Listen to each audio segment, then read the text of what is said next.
Buenos días. Bueno, yo soy el profesor agregado doctor Roberto Taruselli de la Clínica Quirúrgica A del Hospital de Clínica, el piso 10. Bueno, vamos a presentar el teórico de cáncer de esófago. Como es un tema muy extenso, un poco complejo, tiene dos partes, lo dividí en dos partes. Una parte es donde vamos a hablar de la epidemiología, de la clínica y de todos los exámenes que se hacen para llegar al diagnóstico. Y por otro lado, vamos a hablar de la estadificación oncológica. Vamos a dejar la segunda parte para hablar de los tratamientos según los estadios que se presenta el paciente. Respecto a la mortalidad la Comisión Nacional de Honoraria de Lucha contra el Cáncer, fíjense que en un periodo de 4 años, estima más o menos en esos 4 años tuvo 149 casos por año. Creo que esto es el número que ustedes tienen que ver, que hay, y sigue, ese número se mantiene, 149 casos de cáncer de esófago aparecen en el Uruguay todos los años. Fíjense aquí, vamos a ver otros números, por ejemplo, 1000 cánceres de pulmón, nombre estoy hablando, ¿no? Colorecto 500, 600 próstata. Es decir, el esófago ocupa el 9º lugar. Hay otros más importantes y de mayor frecuencia. Como vemos, los hombres, la mayoría, predominan sobre las mujeres, clarísimo. Aunque la tendencia, vieron esto del año 90, esto del 2015, se van aproximando la incidencia de hombres-mujeres, pero el hombre, vieron, la incidencia es mucho más alta. Ustedes tienen, hay dos tipos histológicos de cáncer de esófago. Uno es el tipo del adenocarcinoma, que después vamos a ver cuando vemos cáncer gástrico, que es generalmente es el que viene del estómago y asciende al esófago, donde hay algún tipo de adenocarcinoma que nacen en la mucosa del esófago, generalmente en un esófago de Barrett, o puede haber algunos propios que son muy raros, pero el adenocarcinoma generalmente es del tercio inferior del esófago y el tipo histológico epidermoide es más del tercio medio. ¿Cuál es la realidad? En el Uruguay generalmente hay el epidermoide, que el que está asociado a tabaco y alcohol. Y el adenocarcinoma es un cáncer que está asociado a la enfermedad de reflujo gastroesofágico, pues altera la mucosa esofágica, el tercio inferior del esófago, le da una displasia y de esa displasia puede ir al esófago de Barrett y puede ir al cáncer. El tabaco viene asociado, pero ustedes van a ver que la obesidad es la que el paciente, si vemos un cáncer de esófago y el paciente es obeso, podemos decir que puede llegar a tener un adenocarcinoma. Ahora, si es un paciente delgado, que abusó durante toda su vida del tabaco y del alcohol, podemos llegar a decir que es un paciente que es portador de un cáncer epidermoide. Pero normalmente epidermoide tercio inferior y adenocarcinoma tercio inferior y epidermoide es tercio medio de esófago. Respecto a la semiología, esto es un elemento muy importante. ¿Cuál va a ser la presentación? ¿Cuáles van a ser los síntomas? Bueno, nosotros vamos a hacer diagnóstico del paciente que tiene una disfagia. ¿Qué es la disfagia? Es la alteración del tercer tiempo de eglución, en estos casos, que generalmente el paciente primero refiere que es una disfagia para sólidos. Los alimentos, por ejemplo, carne, asado, pan, no los tolera o se le tranca, te dice que no pasa. Entonces ellos cambian la dieta y pasan a comer crema, gelatina y no alimentos tan sólidos y continúa con la ingesta de líquido.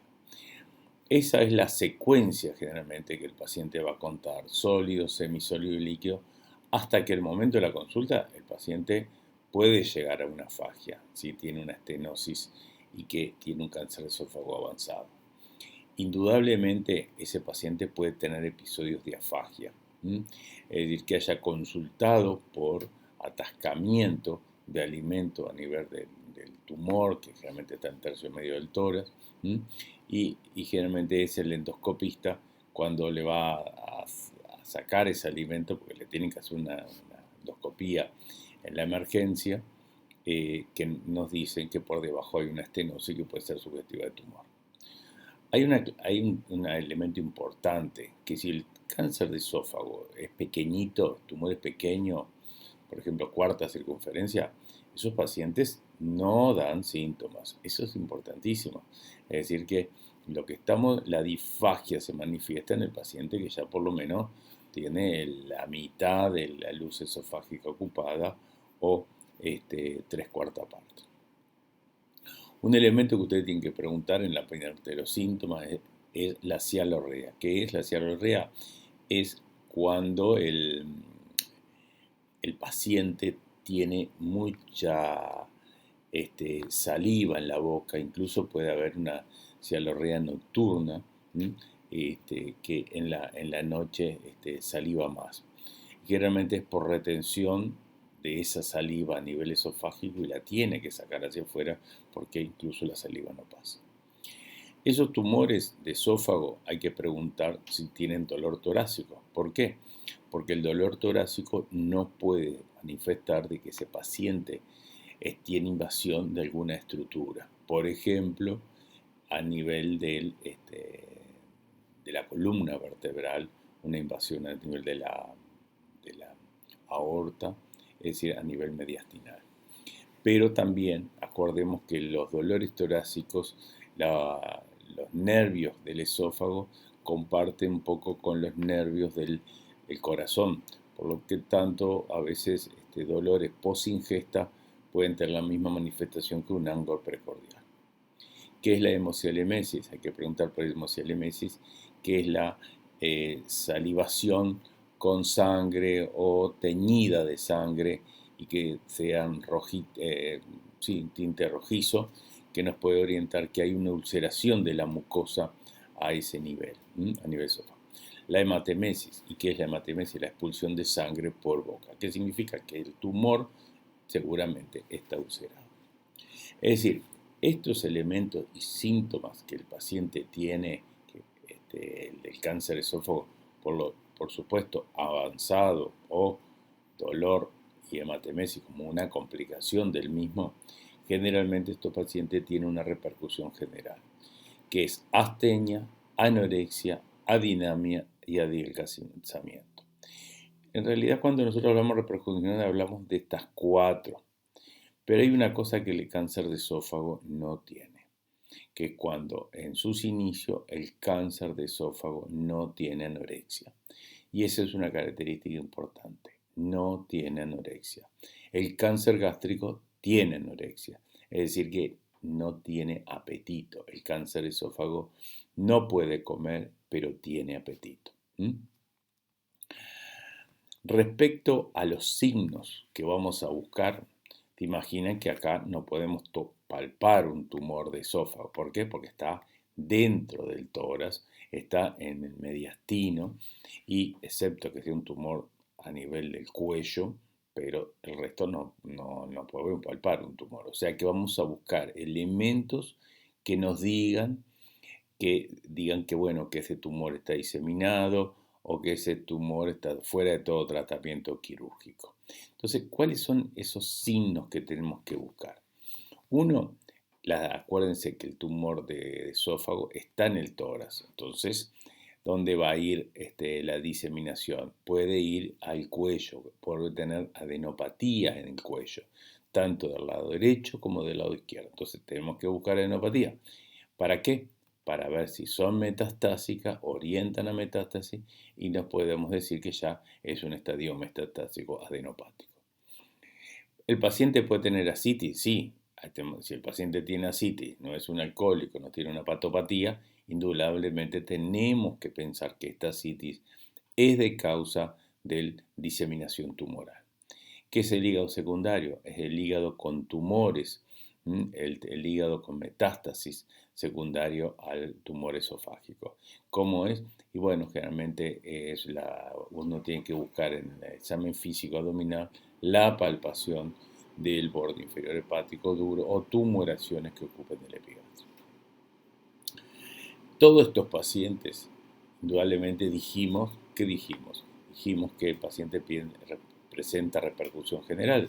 O sea que acá lo más importante es evaluar la evaluación proteico-calórica. ¿Cómo se hace el examen físico? Bueno, hay que mirar la bola adiposa de Bichat, si la tiene presente o desaparecida, los músculos a nivel del bíceps, es decir, palpar la musculatura del paciente y hacer el índice de masa corpórea como evaluación nutricional respecto a qué IMC tiene el paciente. Como dije, el paciente con cáncer de esófago epidermoide generalmente es un etilista y un alcoholista y es un fumador. Por lo tanto, la parte de la valoración respiratoria es fundamental.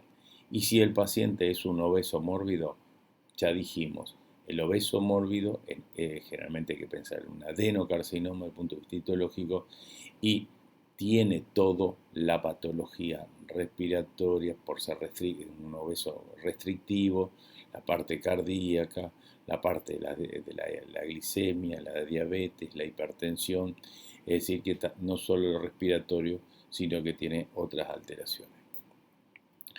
Este es un caso típico de un carcinoma epidermoide de esófago, donde ustedes van a ver que las costillas se ven muy bien, hay una desaparición del tejido graso y de la musculatura intercostal, ven la clavícula, ven el reborde que los cartílagos costales, las costillas, o sea que este paciente ustedes lo ven así, ven el cifoide, este paciente ustedes pueden decir que tiene un compromiso importante del estado nutricional. Vemos que no tiene panículo adiposo este paciente. Este paciente sí era un paciente con un cáncer de esófago. El esófago, acuérdense, desde el punto de vista anatómico, tiene un sector cervical, un sector torácico y un sector abdominal. Y lo que se divide el sector torácico en tercio superior esofágico torácico, tercio medio y tercio inferior. Cuando nosotros hablamos de tercio medio e inferior, generalmente los del medio e inferior son los que son quirúrgicos y los de la unión esófago-gástrica. Los tumores del tercio superior esofágico y cervicales generalmente no son quirúrgicos, son patrimonio de la quimio-radioterapia. Es decir, que el concepto importante, el esófago ocupa 3 compartimentos: cuello, tórax y abdomen. Respecto a la invasión, acuérdense, como para tener un concepto, la luz está generalmente invade el PT1 que invade el in situ, ¿sí? Mucosa, lámina muscular y mucosa, submucosa, a la muscularis propia y a la adventicia. Como ven aquí, el tumor de esófago puede tener alteración de estructura, este T4, que invade en este caso la tráquea o el bronquiofuente o la carina. Este es un tumor que es avanzado. Así que la invasión del esófago, generalmente T1 a T4, T4 estructuras vecinas, T1 es mucoso y las otras variedades que ahora después vamos a ver. ¿Cómo se disemina? Bueno, la diseminación es linfática, van a un compartimento mediastinal, generalmente mediastinal, diseminan a nivel del callado aórtico, peritraqueal, peribrónquico, periesofágico, al abdomen, la periunión esófago-gástrica, coronaria estomacal, curvatura mayor y curvatura menor y pilórica. Y a nivel del cuello también pueden diseminarse, como ven acá, a tanto a derecha como a izquierda. Es decir, que la diseminación linfática también toma los 3 compartimentos y el pronóstico se va a basar también en la diseminación de estos tipos. Respecto al TNM, ¿qué es el TNM? Es la clasificación que es tumor, nódulos linfáticos y elementos metastásicos. En este caso, para epidermoide y adenocarcinoma, TX, que acá usted ven, se habla de T0 cuando hay evidencia de tumor, T in situ, bueno, vamos a hablar de esto, que es la displasia de alto grado, que son células malignas que están confinadas al epitelio y que no pasan la membrana basal. T1 es el tumor que invade la lámina propia, muscular y mucosa o submucosa. Y están divididos el T1A y el T1B. T1A llega a la lámina propia muscular y el T1B es cuando llega a la submucosa. Después vamos a ver que esto es importante para el tratamiento. T2 invade la muscular y propia, T3 invade la adventicia, T4 estructura adyacente como vimos. Y también los divide en A y B, que se invade la pleura, el pericardio, la vena ácido, el diafragma o el peritoneo. Y T4B se invade órganos adyacentes como aorta, cuerpos vertebrales o vía aérea. ¿Qué significa que ustedes están viendo aquí? Que estos tumores son agresivos. Son agresivos porque invaden estructuras mediastinales y son todas estructuras muy importantes. Respecto a los ganglios, aquí se habla, la estratificación habla si están comprometidos 1, 2, 3 a 6 o 7 o más ganglios de la zona. Y eso tiene implicancia pronóstico en el tratamiento. Hablamos de M0 y M1 cuando hay no metástasis o si hay M1 distancia. Distintos grados histológicos y también hay unas definiciones aparte sobre el epidermoide. Ustedes pueden entrar a esta página que se llama National Cancer Center Network.org, que es una página americana, y están las guías clínicas de todos los cánceres, digestivos sobre todo, pero hay de todo. Estas guías, lo que está hecha por grupos de expertos en Estados Unidos, hay varias en español, desgraciadamente están todas en inglés, y nos van a decir más o menos qué estudios hay que hacer, cuáles son las recomendaciones, y se están actualizando cada 6 meses o cada año con los grupos de expertos, ¿sí? Yo les doy mucha importancia a estas guías. Entonces, vean que en cáncer de esófago, ellos hablan de que de estadio 1 a 3, y si es epidermoide y adenocarcinoma, y también lo mismo estadio 4 si es epidermoide o de carcinoma. O sea que importa esa diferencia. Hay pequeñas diferencias, ustedes las pueden ver después, entre epidermoide y adenocarcinoma, pero la idea es que yo quiero mostrarles esto, el estadio 1A, el estadio 2A, por ejemplo, N0, M0, T3, N0, estadio 2B, cuando el 2B tiene algún N1, el 3A ya es N2, bueno, el 3B cuando es N1, N2, y siempre M0. Estadio 4 ya, estadio 4 es que es M1, ¿sí? Digo, yo lo que quiero decirle de esto, este estadio clínico, esto CTNM quiere decir clínico, es decir, que ustedes hacen el diagnóstico de estos estadios clínicamente. Después, cuando toman la pieza de anatomía patológica, después que se operó el paciente, se dice PTNM, que es estadio patológico con la pieza. Y si ese paciente se hace neoadyuvancia, que después vamos a explicar bien qué es radioquimioterapia, se habla que ese paciente se clasifica después en IPTNM, ¿sí? Que se hizo neoadyuvancia, se operó y es otra clasificación. Lo mismo para adenocarcinoma, es diferente entre adenocarcinoma y epidermoide. Y bueno, y ahora vamos a entrar en la etapa de decir qué hacemos. ¿Qué hacemos cuando hicimos diagnóstico o sospechamos de que el paciente tiene un cáncer de esófago? Bueno, el primer estudio que hay que hacer, la videogastroscopía y obtener una biopsia endoscópica. De esta forma se confirma el diagnóstico. Después tenemos el esófago gastroduodeno, realmente es doble contraste. Vamos a ver algunas imágenes. Después solicitaremos en algunos casos la ecoendoscopía, que generalmente se usa en tumores pequeños o precoces, no en los avanzados. Si nosotros queremos saber si ese tumor invadió el bronquio o la tráquea por estar próximo, vamos a pedir una fibrobroncoscopía. Y el mejor estudio que nos evalúa tanto el cuello como el tórax, el abdomen y la pelvis es la tomografía. Es decir, la tomografía es la que nosotros vamos a pedir como elemento fundamental para ver qué hay y cómo se está comportando ese tumor, si está diseminado o está solo a nivel locorregional. En algunos centros de referencia piden ecografía cervical complementada con la toracoabdominal pelvis para ver adenopatías del cuello. Y otro elemento se podría hacer una laparoscopía diagnóstica para evaluar si ese paciente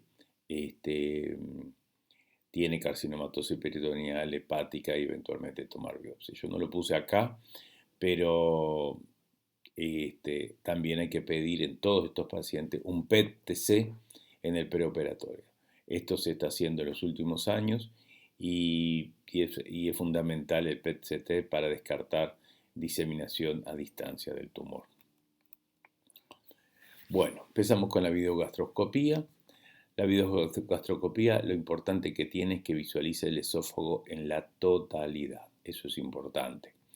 Permite biopsiar la zona sospechosa y, por supuesto, ves los tumores. Entonces, hay que prestar mucha atención cuando el tumor chico, las lesiones son chicas. Un tumor grande lo va a ver todo el mundo, ¿sí? Y se va a permitir biopsiar.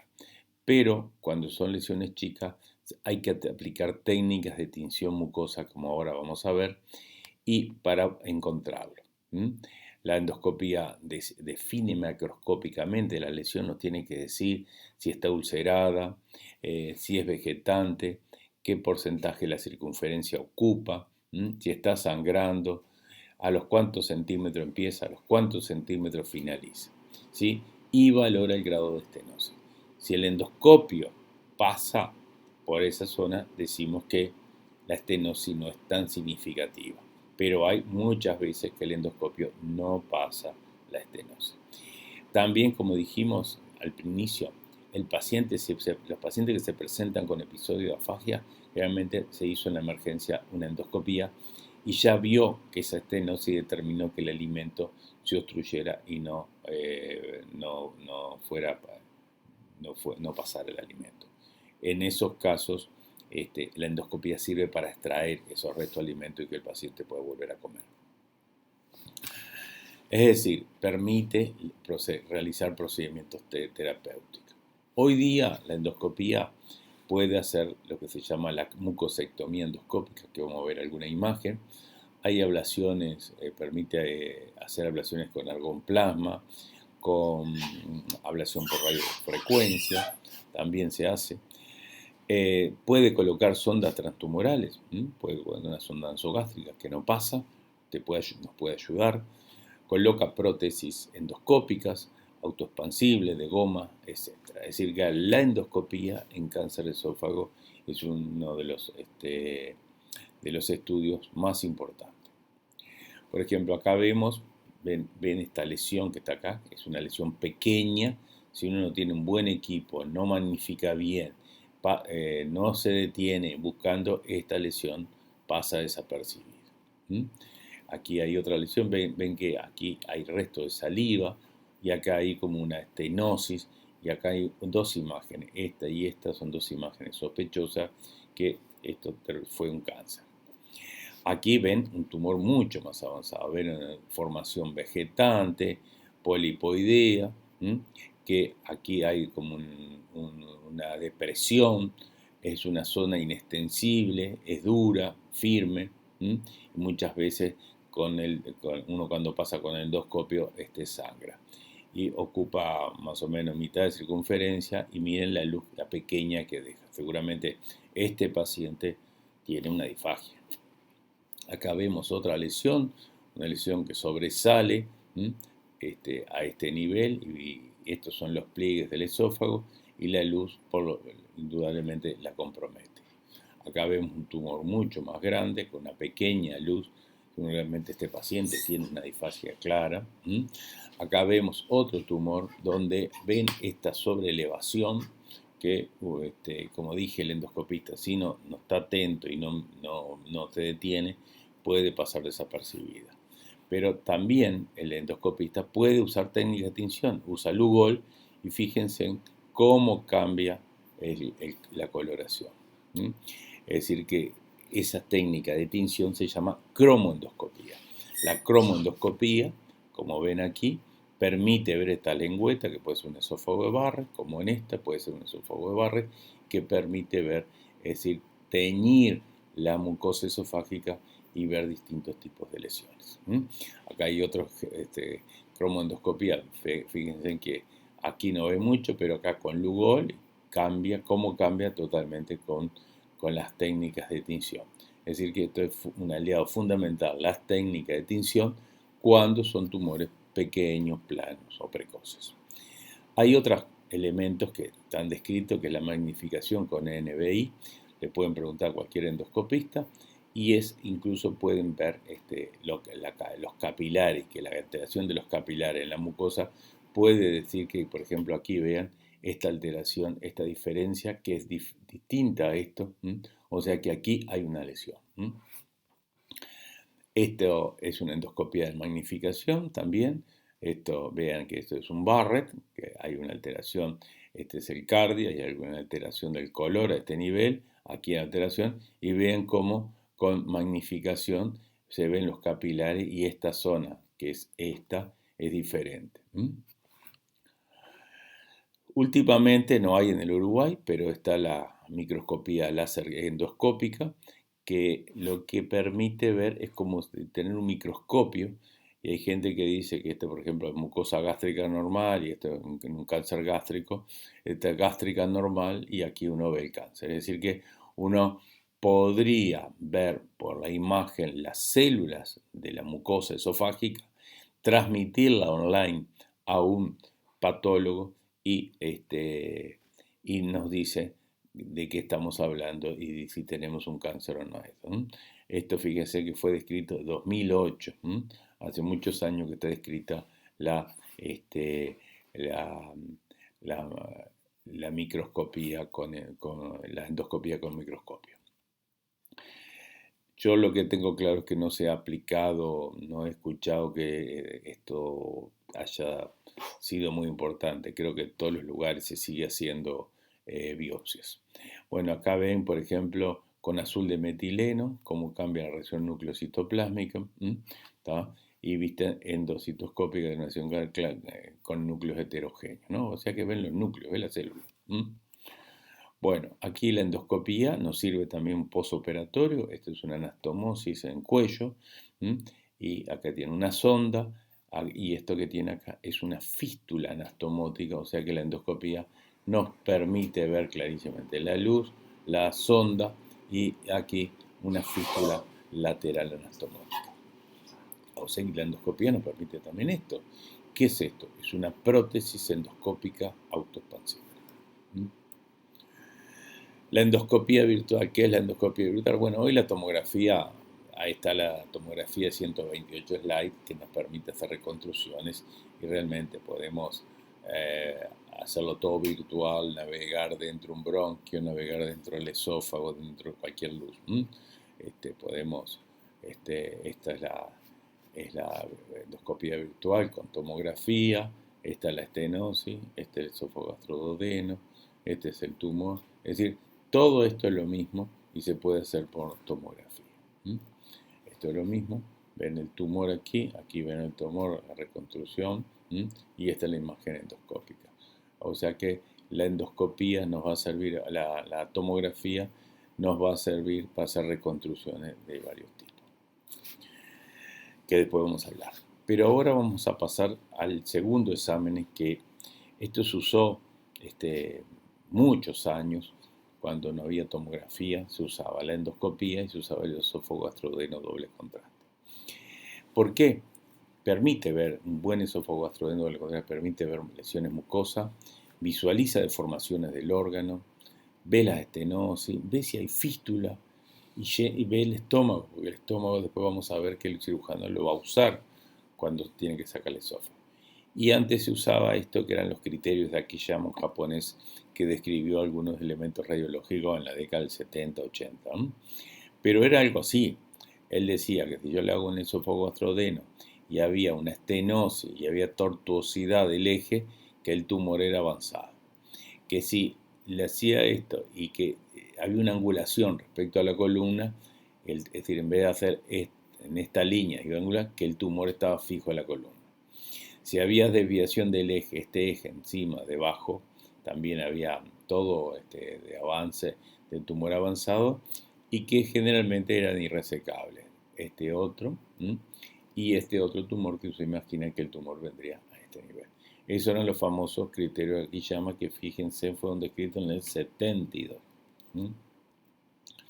Vamos a ver algunas imágenes. Este es un paciente con una tumoración en esófago gastroduodeno, un esófago gastroduodeno bien hecho. Ven que hay ocupado la luz, no es alimento. Esto es una tumoración polipoidea y un sarcomatosa, es una variedad rara de tumor esofágico que es un carcinosarcoma. Pero la imagen, fíjense en acá, vemos el diafragma, vemos el pulmón, acá vemos la columna, o sea que diafragma y columna, y después acá vemos la tráquea y acá está el bronquio. Vamos a ver, cuando aparece el bronquio aquí a este lado, nos permite decir si estamos a nivel de la carina. Es decir que acá está el pedículo pulmonar, es decir, todas estas placas, ustedes muchos años antes las usaban como único elemento y sabían leer adecuadamente y decirnos si era irresecable y dónde estaba topografiado. Y en eso los japoneses fueron los investigadores más importantes. Este paciente, la endoscopía, este paciente, si tú le haces una endoscopía, esta es la endoscopía de este paciente, que ven que es una imagen vegetante en la luz del esófago.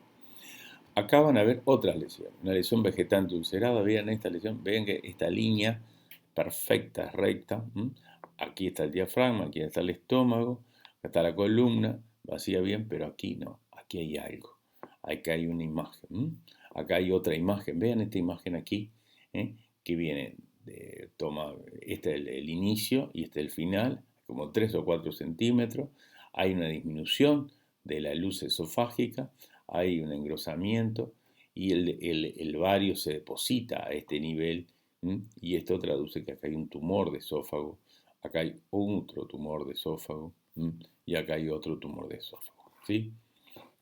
Bueno, por supuesto, este es un tumor tercioesofágico, acá ven la entrada del estómago, pero acá es fundamental ver el diafragma, y el diafragma, ustedes ven una tumoración muy importante en el tercio inferior del esófago torácico, dilata por encima, ven que dilata por encima, eso es fundamental, ver la dilatación esofágica y el tumor que apenas permite el pasaje de contraste, y ven cómo el contraste va como metiéndose. Fíjense que acá hay una elevación y acá hay una ulceración, o sea que el contraste se va introduciendo en las irregularidades y el tumor, se imaginan, es todo esto grande, y esto es la luz del tumor. Acá ven otro tumor, dilatación esofágica encima, ven el desfiladero, ¿sí? Las irregularidades, ¿sí? Y aquí también es otro tumor esofágico. Acá vemos un extenso tumor también de la unión esófago-gástrica, este estómago, y el tumor es todo esto, el tumor que permite el pasaje, pero fíjense en que dilata por encima. Aquí, por ejemplo, esto es una imagen normal. Hacer un buen esófago gastroduodeno nos permitiría ver el diafragma, la cúpula gástrica, el cardio, miren cómo se ve el cardio, y el esófago vaciando a nivel del cardio. Eso es una imagen normal, un cardio normal, y no las patológicas que estamos viendo anteriormente. Vemos acá un gran tumor de mucha extensión, fíjense, este tumor medía 8 centímetros, irregularidades, ulceraciones, vegetaciones, o sea que esto es un tumor avanzado esofágico. Fíjense en la dilatación supraestenótica, estenosis no pasa, y la gran dilatación esofágica que determinó este tumor. Y acá, esta es una imagen interesantísima, que ven, este es del tumor de esófago, acá está la irregularidad, pero ¿qué ven aquí? Esto es es como contraste en la vía aérea, en la tráquea seguramente, entonces, o en el bronquio izquierdo, y esto es una fístula tráqueo-esofágica, es decir que el paciente deglutiría y daría tos o iría para el pulmón, por lo que va a determinar un absceso del pulmón o una neumonía por la comunicación de los alimentos y los gérmenes de la boca hacia el esófago. Acá lo mismo, una fístula tractoesofágica, aquí se ve, y el bronco tiñéndose de contraste, ¿no? ¿Por qué? Porque hay pasaje a ese nivel. Bueno, o sea que como vieron, el esófago gastrodeneno bien hecho nos da mucha información muy importante. Vamos a hablar de la econdoscopía. La econdoscopía, ¿qué es la econdoscopía? A ver si tengo una imagen acá. No tengo la imagen del econdoscopio. El econdoscopio es que en la punta de un endoscopio común se coloca una ecografía. Ojo, dije común, pero es un equipo de mucho dinero, sale entre 200 y 300 mil dólares. Lo bueno que tiene este equipo que permite ver todas las capas, 5 capas que son ven la mucosa submucosa, muscular y propia y serosa. ¿Cuándo se usa? Se usa cuando el tumor es pequeño, para ver la invasión en profundidad de ese tumor, si es mucoso o submucoso. ¿Por qué? Porque si es mucoso seguramente puede hacer tratamiento endoscópico y submucoso quizás no. Eso es lo importante. ¿Qué hace la econdoscopía? Hace una lectura circular y lineal. Ve en esta forma y en esta forma. Y permite estadificar tumores T1, T4, decirme si es T1, T2, T3, T4 y decir si tiene adenopatía. ¿Y qué hace? Permite biopsiar a través del endoscopio nódulos mediastinales mediante una aguja de Trucut. Por lo tanto, me va a confirmar si hay metástasis ganglionares y si son positivos. O sea que es un instrumento muy bueno para estadificar correctamente, pero se debe usar solamente en tumores que no son avanzados. Y también nos va a ayudar para si esto es cirugía solo, neoadyuvancia o ambos, o cuál es la conducta que vamos a hacer. Es un aporte más. En este caso, ven la aurícula izquierda, ven la arteria pulmonar y acá hay un nódulo. Así que ve donde las relaciones en el mediastino. Aquí van a ver que este es el esófago, aquí hay una adenopatía, aquí está la tráquea, aquí está la luz, ¿sí? La luz esofágica, aquí está la pared del esófago, y acá puede haber adenopatía. Esta creo que la tráquea. Pero aquí vemos, por ejemplo, las venas pulmonares, tumor, y también otras estructuras a nivel del mediastino. Aquí vemos esto a nivel de la unión esofagogástrica, este es el estómago, la luz del estómago, y aquí vemos el borde de la unión esofagogástrica. Aquí vemos un nódulo a nivel de la pared, es decir que nos permite ver bien mucosa, submucosa y muscular. El otro elemento, otro estudio que tenemos que pedir indudablemente es la videobroncoscopía. ¿Qué es la videobroncoscopía? Antes era fibrobronco, hoy es videobronco. ¿Por qué? Porque al entrar por la vía aérea a mí me permite ver la tráquea y el árbol bronquial. Y sobre todo me ve si está comprimida la tráquea o la carina traqueal o el bronquio, si esa compresión determinó una lesión mucosa. Y un elemento importante es la apertura carinal. Si está así, normal, es normal. Cuando está abierta es porque hay una adenopatía abajo o hay algo abajo. Entonces la apertura de la carina traqueal es un elemento importante. Y lo vamos a solicitar siempre cuando el tumor de esófago es de topografía tercio superior o medio torácico. Generalmente inferior, como pensamos que no tiene invasión, o vemos la tomografía que no tiene invasión del bronquio, no la pedimos. ¿Sí? También toma muestras bacteriológicas, histológicas, para ver si hay, para hacer un tratamiento, si está cursando una bronconeumonía o una bronquitis.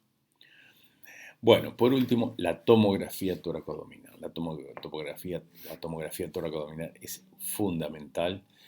Permite visualizar, como dice ahí, cervix, tórax, abdomen y pelvis. Visualiza muy bien las relaciones mediastinales. El parénquima pulmonar en un paciente respiratorio es fundamental. Y ver la cavidad abdominal, donde si hay adenopatías, ¿sí? O si ya tiene el paciente una carcinomatosis hepática o peritoneal. Es decir, que este es el examen fundamental para estadificar estos pacientes. Vamos a ver algunas imágenes. Por ejemplo, esta es una imagen de un tumor de tercio superior, que vemos la tráquea, aquí están las clavículas, acá está el esternón, ¿sí? Acá está la clavícula, y vemos que el tumor ya está rodeando la tráquea. El esófago, acuérdense que está por detrás. O sea que este tercio superior, acá vemos una adenopatía alta a nivel de la cadena recurrencial. Después vamos a ver aquí, por ejemplo, una adenopatía laterotraqueal izquierda. Entonces la tráquea, el esófago es esta luz. Aquí tienen el esternón, aquí tienen los vasos, la aorta, el tronco brachiocefálico y la carótida subiendo. O la cava, creo que es esta acá, puede ser la vena y la vena cava superior, el tronco venoso. Vamos a ver el parénquima pulmonar.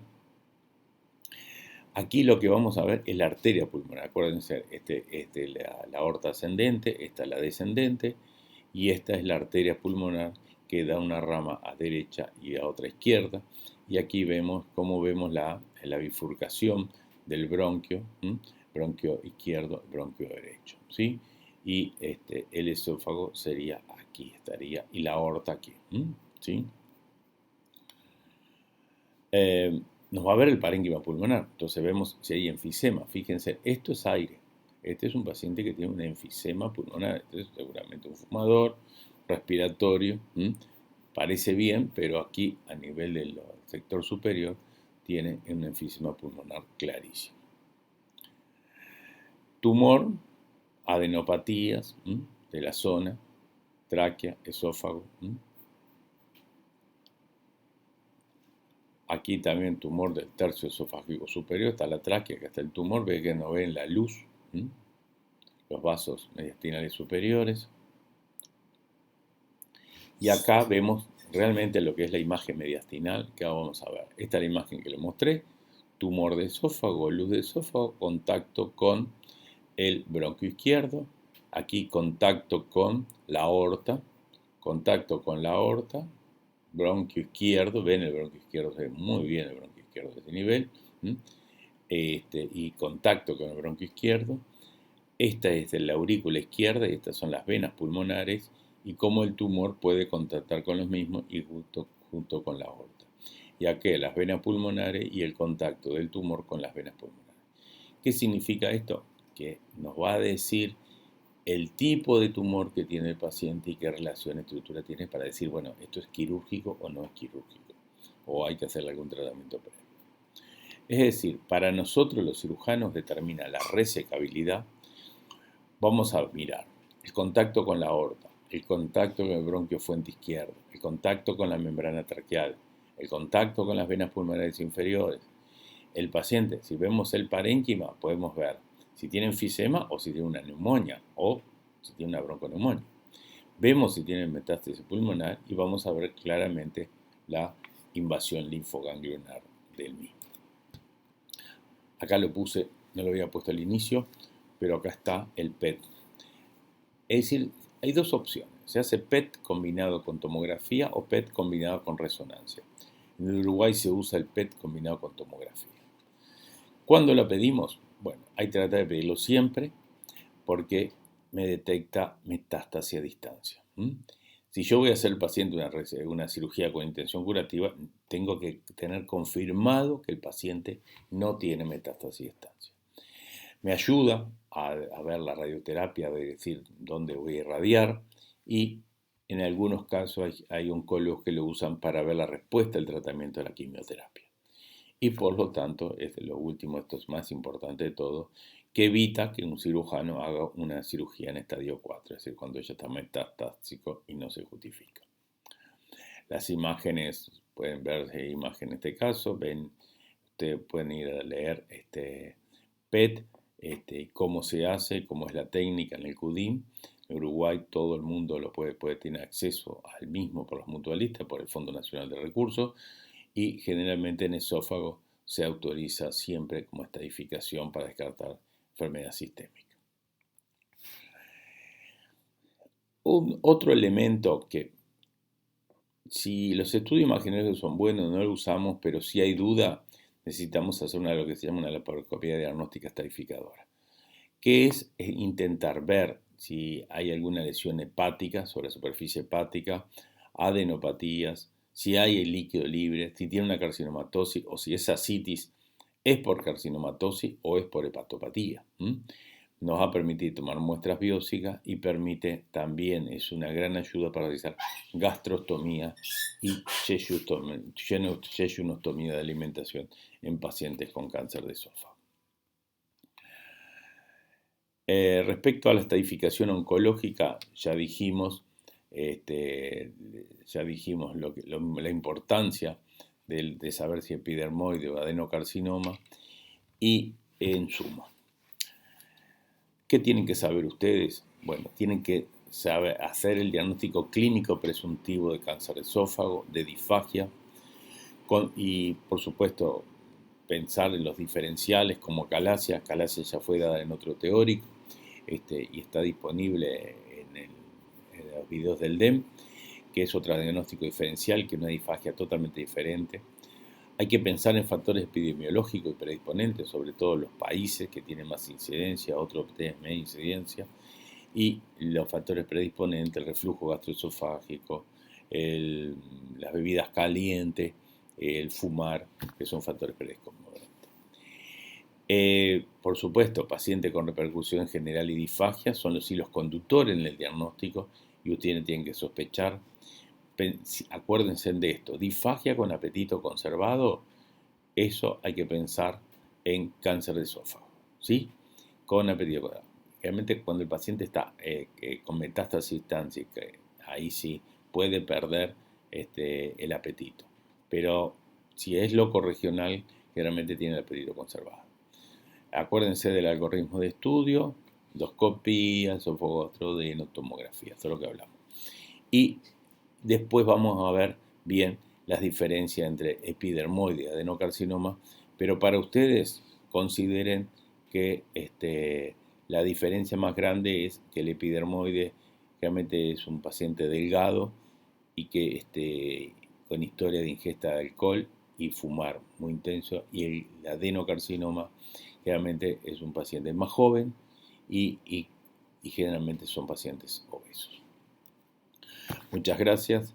Por hoy finalizamos la primera parte del teórico de cáncer de esófago y bueno, cualquier cosa me envían un mail a heretario@vera.com.uy y bueno, los ayudaré en lo que necesiten.